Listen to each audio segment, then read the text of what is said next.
Hi everyone, welcome back to another video from Crazy Gamer.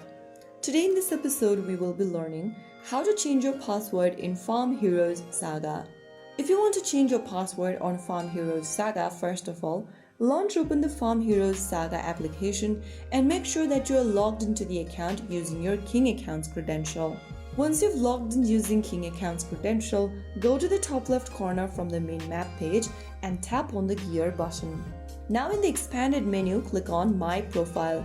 Under your profile section, click on Change Password at the bottom and then type down your current password you are using for your King account in the text box. Finally, click on Submit. On the next page, you'll need to set up a new password.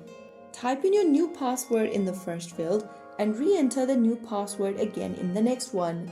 Finally, click on the Change Password button to initiate the password change, and there you have successfully changed your password on your Farm Heroes Saga game. That is how super easy it is. Next time you try to log in using your King account's credential, you'll need to type in the newly updated password. If you found the video helpful, don't forget to like, share and subscribe to the channel. I will be back again in the next video. Thank you for watching.